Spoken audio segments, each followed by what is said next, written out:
प्यारे विद्यार्थियों, शुभाशीष।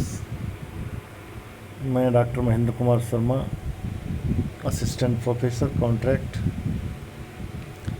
राजकीय महाविद्यालय गंगापुर सिटी।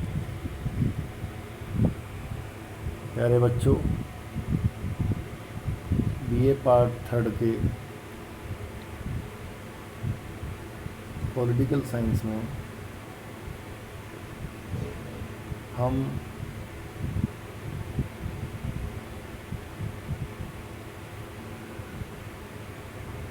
एक्विनास के जो कानून संबंधी या विधि संबंधी विचार हैं उनके बारे में कुछ सामग्री रह गई थी, उसको हम आज यहाँ पूर्ण करेंगे। कानूनों की जो दृष्टि है वह एक्विनास के जीवन में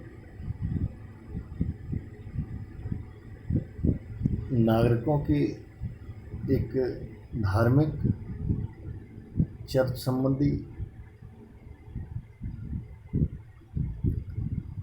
एवं अध्यात्म की ओर प्रेरणा देने वाले विचार, जिनके माध्यम से व्यक्ति अपने आप को विशुद्ध बनाता है, एब्सोल्यूट मानता है और संपूर्ण राज्य में एक कल्याणकारी विकास की भावना का स्वरूप दिखाई देता है।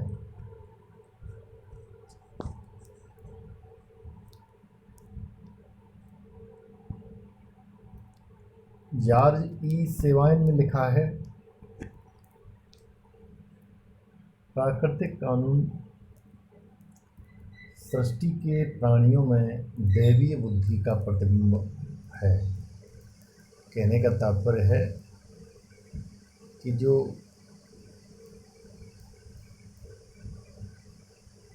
शाश्वत कानून पहले नंबर पर हमने देखा, दूसरा दैवीय कानून, और दूसरा हमने जो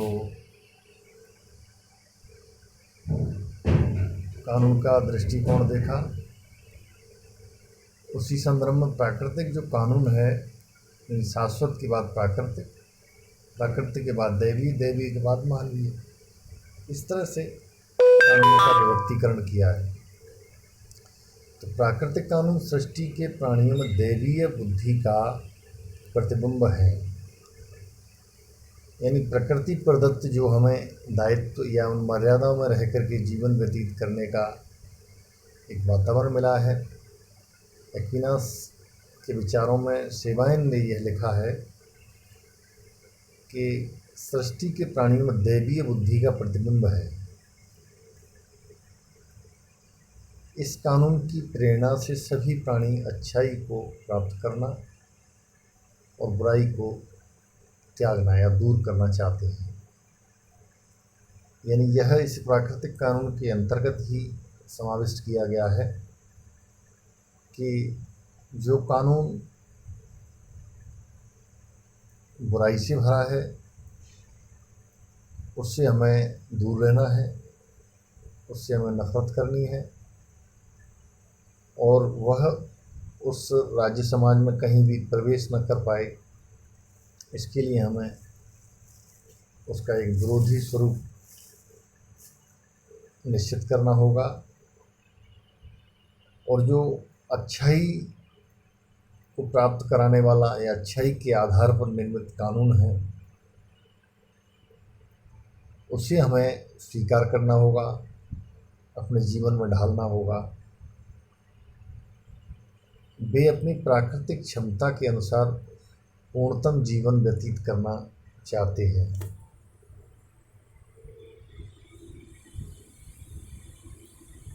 दैवीय कानून तीसरे नंबर का है, डिवाइन लॉ।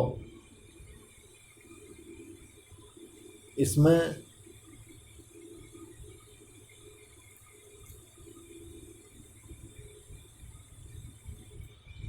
एक्विनास बताते हैं कि प्राकृतिक कानूनों से थोड़ा सा निम्न स्थान रखता है। ये कानून धर्म ग्रंथों में लिखे हुए हैं। बाइबल, पुराने और नए टेस्टामेंट में जो कुछ भी लिखा है वह दैवी कानून है। यानी बाइबल के जो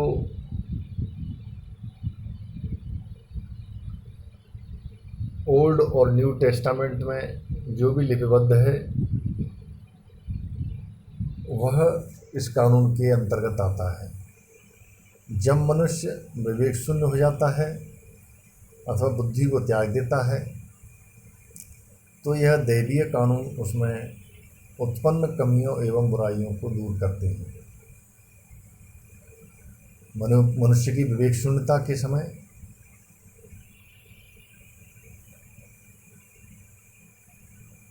ये अपना प्रभाव दिखाते हैं, कमियों को, बुराइयों को दूर करते हैं। दैवीय कानून के अध्ययन और अनुसरण से मनुष्य मोक्ष की प्राप्ति करता है।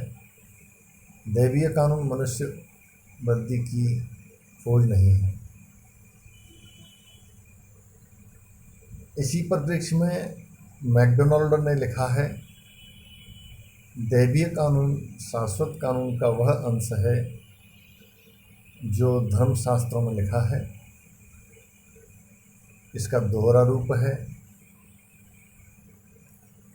कहने का तात्पर्य है कि जो दैवीय कानून है ये शाश्वत कानून का ही अंश है। जो पहले बिंदु में हमने देखा था शाश्वत कानून, उसका ही अंश दैवीय कानून को माना जाता है, जो कि धर्मशास्त्रों में उल्लेख है, लिखा हुआ है, वह जीवन में आचरण योग्य है। अर्थात प्राचीन विधान और नवीन विधान, जिसे हमने ऊपर समझाया था, ओल्ड टेस्टामेंट और न्यू टेस्टामेंट, नवीन और प्राचीन विधान।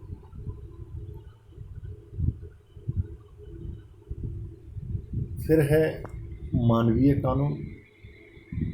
मानवीय कानूनों को निम्न श्रेणी का माना जाता है। ये असल में मनुष्यों द्वारा निर्मित होते हैं।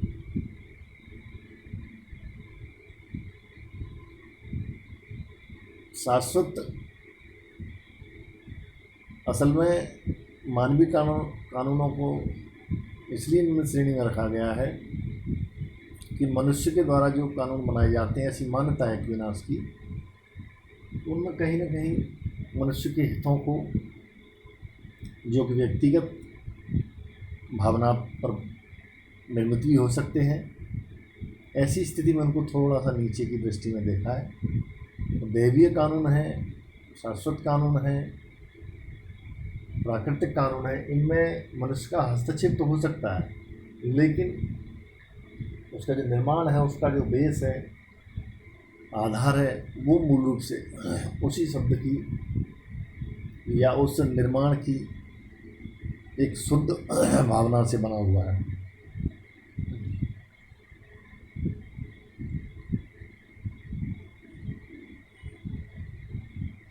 शाश्वत, प्राकृतिक और दैविक कानून मनुष्यों के साथ साथ अन्य वस्तुओं पर लागू होते हैं,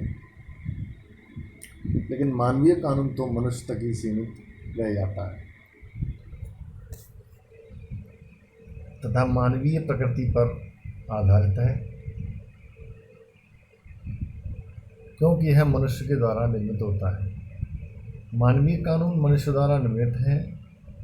यह शासकों के आदेशों या किसी विशेष समाज के परंपरागत नियमों का रूप धारण करता है कि मनुष्यों द्वारा बनाए गए, समाज द्वारा बनाए गए परंपरागत दृष्टि है, उस पर आधार मान करके इन्हें बनाया जाता है।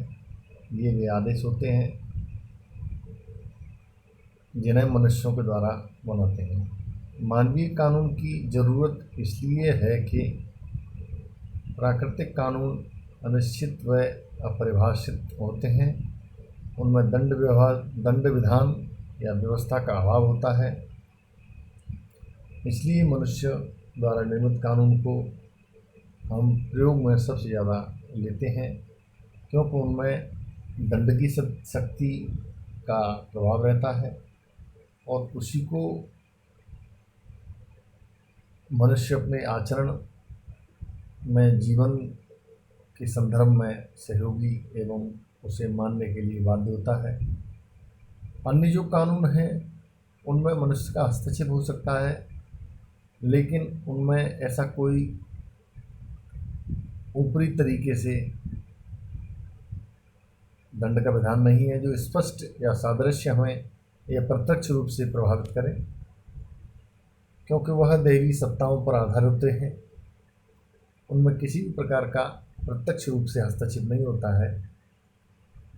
हालांकि उनके परिणाम मनुष्यों के प्रारब्ध, मनुष्यों के जीवन कृत्य हैं, अच्छे हैं या बुरे हैं, उन कार्यों के आधार पर उसका निर्धारण किया जाता है। भारतीय हमारे परंपरा या संस्कृति के अनुसार जिसे हम जन्म जन्मांतरों का किया गया कृत्य, चाहे वह सुकृत्य हो, चाहे वह दुष्कृत्य हो, कुकृत्य हो, उस सब का निर्धारण फिर उसी दैवी सत्ता के द्वारा निर्धारित किया जाता है जो अनेक जन्म जन्मांतरों तक मनुष्यों को प्रभावित करता है। कल हम इन कानूनों की समालोचनात्मक विधि पर ध्यान देंगे।